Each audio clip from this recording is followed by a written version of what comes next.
Hey guys, welcome back to my channel. Today I am sharing my June reading wrap up. Ooh, I read some good books in June, you guys. Okay, I did DNF one book. I guess I'll start with that one. So hold on, let me count how many I read. 1, 2, 3, 4, 5, 6, 7, 8. So in June, I read 8 books. I had some pretty good books. I think most of them were, I had like 2, 3 stars, and then the rest of them were like 4 and above. And then I had one DNF. I'll talk about the DNF first. So the DNF, the one that I DNF'd is called Still Beating, and I actually just saw this as a recommendation like in Scribd, and the cover drew me in because the cover is absolutely beautiful, and I didn't read the description of it or anything. I just picked it up and I just started listening to it, and at first it was all right. I think there was some cursing in it, which I'm not a huge fan of. I really don't like a lot of cursing in books that I read, but I can kind of overlook it sometimes if it's not too much, but I prefer not to, because I think if someone is a really good writer, they can write things without using curse words and cursing all the time. I really just can't stand that. So I think this did have some mild cursing, but I DNF'd this like right away. After I started listening to it a bit, I just was like, this is weird. I'm gonna go look up what this is about. And then I realized, okay, I'm glad I did, because I just did not want to read it, even though the cover was absolutely gorgeous. That cover really drew me in. Like, don't judge a book by its cover. Oh, I do. So it's about a girl and her sister's fiance, okay?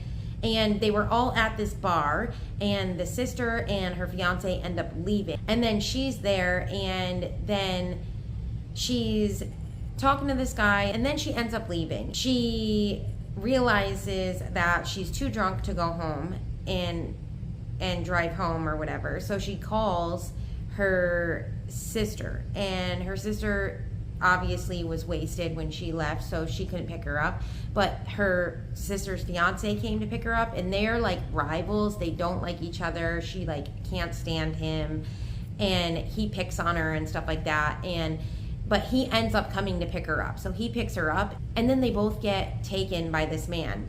And that, I think, is about as far as I got, is when they woke up after they got taken.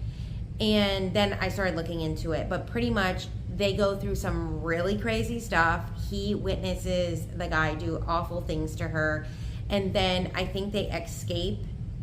And then it's kind of, I think they kind of fall in love or something like that. I don't know. That's just what I gathered from looking the book up. So I didn't finish it. I just DNF'd it right after they woke up in the basement or whatever, wherever they were, because that's not really something I want to listen to. That was the only book that I DNF'd. But the first book that I read in June was Powerful by Lauren Roberts. And I gave this book 4 stars.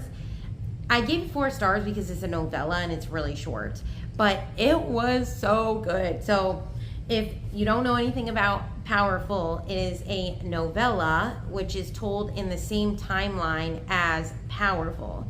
And pretty much you have 2 groups. You have people who are elites and they have powers, and then there are some people who do not have powers, and they are known as the ordinary. And the elites are trying to get rid of the ordinaries because they think that they're like going to like suck their powers out, or like they're a disease. They kind of treat them like they're the disease, and that they'll lose their powers because of the ordinaries. And so there's these trials that go on, and that's kind of where Powerless is you are following Peyton and Kai and them going through the trials and stuff. And Peyton is an ordinary and Kai is an elite, and it's kind of like enemies to lovers. In that book, there's also another character who is Peyton's best friend, and her name is Adina. So you follow Adina in this book, Powerful. And oh my gosh, this was just so sweet. But the ending, because of the way that the ending of Powerless ends, you already know how this is going to end. So you can't read this until after you read Powerful. And I actually heard that you can read them tandemly, which would be fun. And I think there are, there's like I think somebody, I don't know who the heck did it. I just randomly like heard this on someone's YouTube and I don't even remember who said it, but there's a way that you can read them tandemly together so that you can kind of see what's going on with both of them through both the books, which is cool. This one is told in Adina's and Mac's point of view, and that's like her love interest. And I don't know, it's cute. I loved it. It was fun. The next book that I listened to was The Housemaid by Frida McFadden. This was my first Frida McFadden book, and oh my gosh. Oh, I love her. Well, so far, I love her. This book I gave 4 stars. I might even up this to like 4.75 or 4.5. I think I took it down because of the language, maybe. But this book was so good. So good. Oh my gosh. I was instantly hooked and I had to know what was going on. It's pretty much about this girl, Tilly, who is a convict, okay? And she gets out of prison and she is looking for a new job. She had a job and then something happened, and then now she's looking for a new job, and she's on probation, so she's freaking out. Like, she has to have a job and a place to live and all this. And I think she's been like living in her car and stuff. So she applies to be a housemaid, and so she meets, what the heck is her name? I don't remember the lady's name in it. Nina, is that her name? I feel like maybe her name was Nina. It might not be though, but for some reason I feel like it's Nina. So she interviews with this lady who has a daughter and a husband, and everything seems perfect. They're like, oh, we can put you in this room up here. We have this little extra room. You can go stay in this room and all of that. And she hires her on. And I just think you should go into this book blind because it is so good. It's so fast paced. It is crazy. Like, so many crazy things go on in this book, and the ending is insane. Oh my gosh, I just cannot wait to listen to the next one because it was so good. So the next book I listened to was Just for the Summer by Abby Jimenez, and I gave this 3 stars. It was okay. You know, I don't remember why I didn't really like it. Some content warnings for this one is language, there's sexual content, there's trauma, anxiety, and abandonment. And those are, I think, some of the just things they talk about here. There was open door scenes in this. I think that's why I'm not for that stuff. Usually if I'm into a book and it has an open door scene, because I listen to it on audio, I just like skip to the next part. And hopefully they're not saying anything important in between the open door scene, because I'm missing it if they are, because I don't want to listen to that.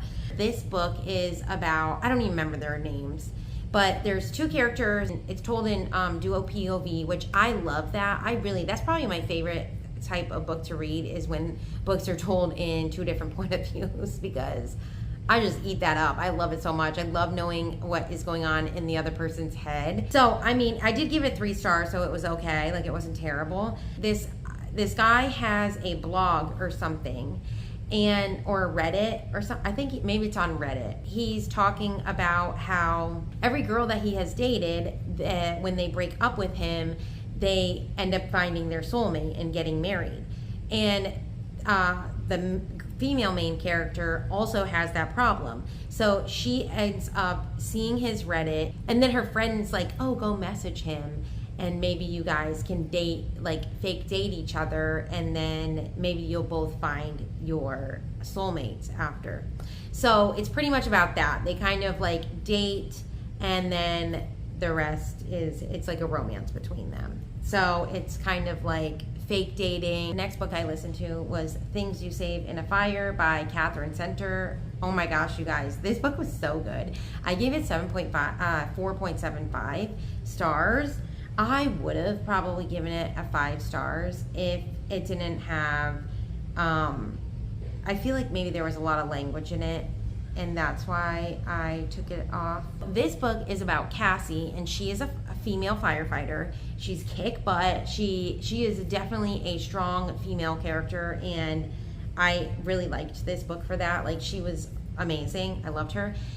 And pretty much she ends up getting a phone call from her mom, and her mom like wants her to, her mom's like sick or something and wants her to come help her. And so she ends up going there, and she is switching to I think it's in New York. Is it in New York? I can't remember exactly where it is, but she ends up going where her mother is, and she applies for at the fire station there. And this fire station is just known to not liking women firefighters. So she goes to that fire station, and there's actually a new guy on there as well who they nickname the Rookie, and it's kind of like a love story between them. There's a lot of depth to these characters, and I loved this so much. It was very fast paced. I went through it really quick, and I loved it. And I really like Catherine Center, and I can't wait to pick up more of her books.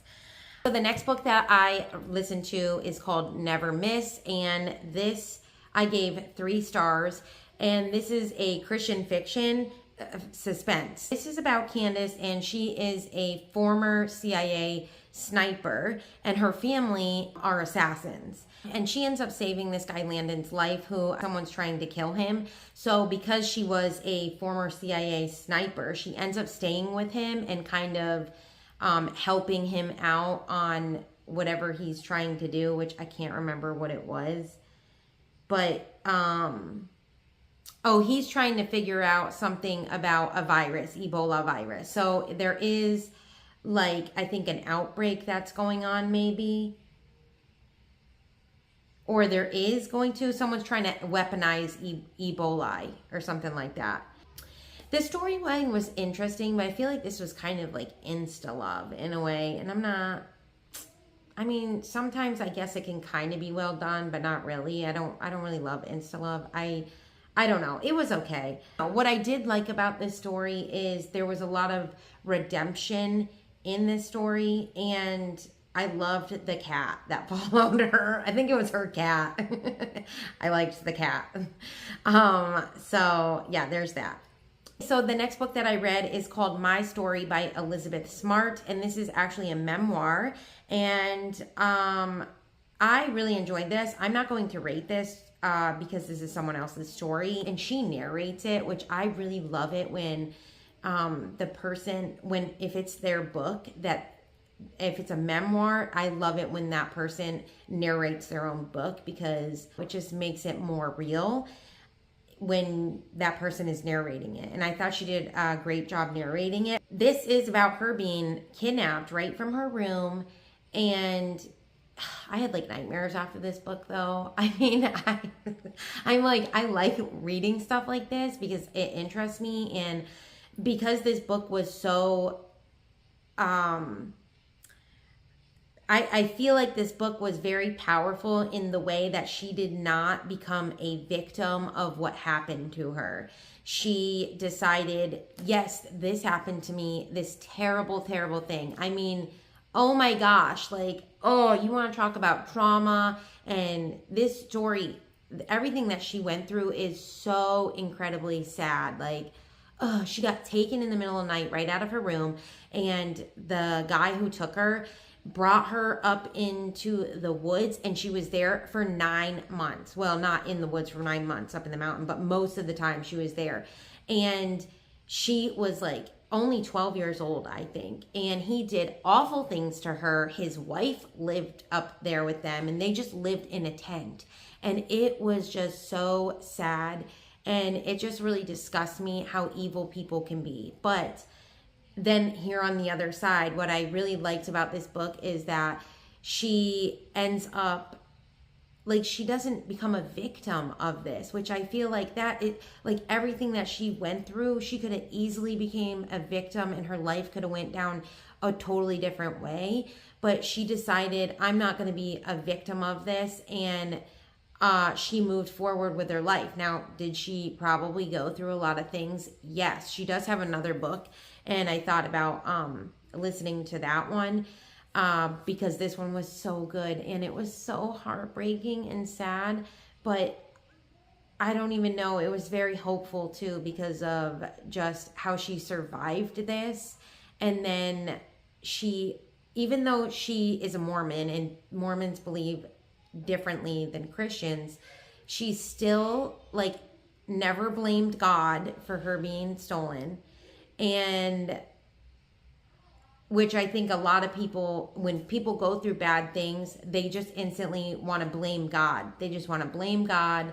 And I just think that's so sad, because God didn't do it to you. It was another human. Like, God didn't do that. And she went through some terrible things. Like, I mean, sexually abused like every single day for 9 months. This poor girl. And yet she is not a victim of it. And instead now she goes around and speaks and helps others. So I really like this book. It's very inspiring and sad and tragic and heartbreaking. And the next book that I listened to is called Defy the Night. And I really enjoyed this book a whole lot. I gave it 4.5 stars. I think about this book like so much.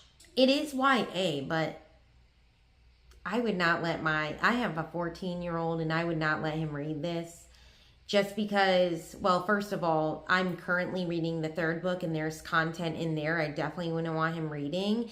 If you're a Christian, you might not like this. Like, I would not recommend this to Christians. There is a same-sex couple in it, and I don't want to read about that kind of stuff. It's between, there's like a love interest between 2 male characters, and I'm not about that. So, just a warning. But I think it was in a couple chapters. Like, I just skipped over all of that. I was already hooked on this series and I had to know what happens next. So I just skip all of that stuff. And I think it is pretty easy to just skip through it. But I just want to throw that out there in case you don't want to read about that kind of stuff, or you don't even want to read books with that in it. I understand. I didn't even know that was in it until I was already invested and done with book 2. And then I found out that there is that kind of content in the third book. And I was like, ah. You have the royals, and then you have the common people. And so there's a sickness that broke out, and you are following Tessa, who lives in the slums. She's a girl from the slums and lives with all the other people in there. And she's an apothecary. And right away you follow her and this guy, West, who they are like outlaws, and they're sneaking out, stealing medicine and giving it to the people who can't afford it to try and keep them from getting sick and dying. And then you have Korik, who is the king's justice.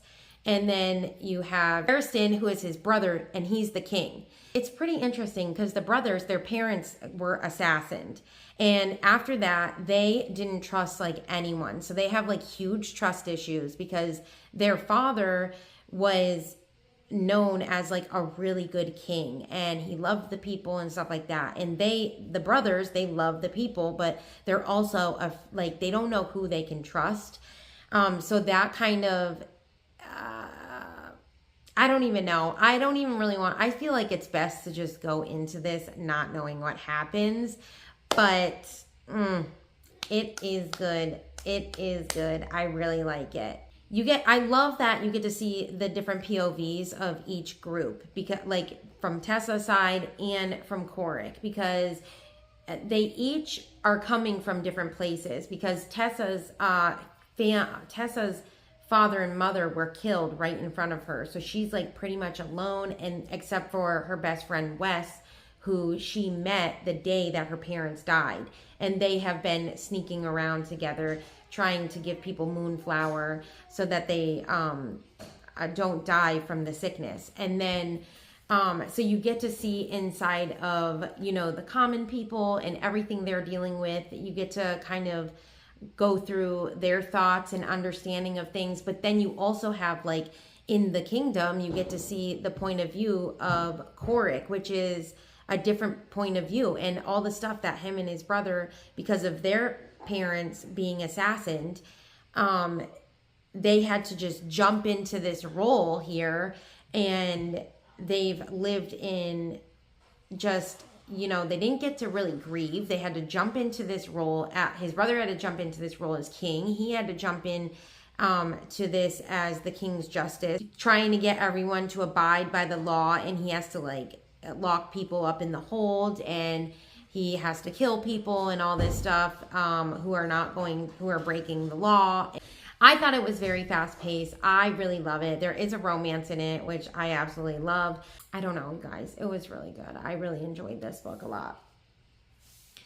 Anyway, moving on to the last book that I read in June. I read What You Wish For by Catherine Center, and I also gave this one 4.75. This was so good. I loved it so much. Now, this is about Samantha, and she is a librarian who absolutely loves her job. They are at this school, and the school is like so fun, and a new principal ends up coming in, and his name is Duncan, and she actually knows Duncan from the former school that she taught at. She ended up moving away, and then he ends up coming here to teach, but he's like completely different than the way he was over at the other school. I'm pretty sure he was a teacher at the other school, but he comes to this school to be the principal, and he's like night and day. Like, he was fun and funny and just outgoing and everything when she first met him, and now he's just like this strict, like trying to keep everyone safe and putting up all these rules. So what I love about this, it is the romance between them, but like I said, in Catherine Center's books, at least the ones I've listened to, there's a lot of depth to these characters, so you get to find out why he's like this and what happened to him, then also follow their little romance. So I really loved this book so much. I think I really love romances that have more than just a romance. I mean, there is a time and place that I'm just like, I need something that I don't really have to think about. I just need something cute and fluffy and done. But then there's just, these are the kind of romances I love, because I just love the character growth and development and just getting to know the characters and why they are the way they are. And I just love it. I love it so much. So this was really good. All right, guys. So that was all the books that I read for this month. I hope you enjoyed it, and I will see you guys in the next video. All right, guys. Bye.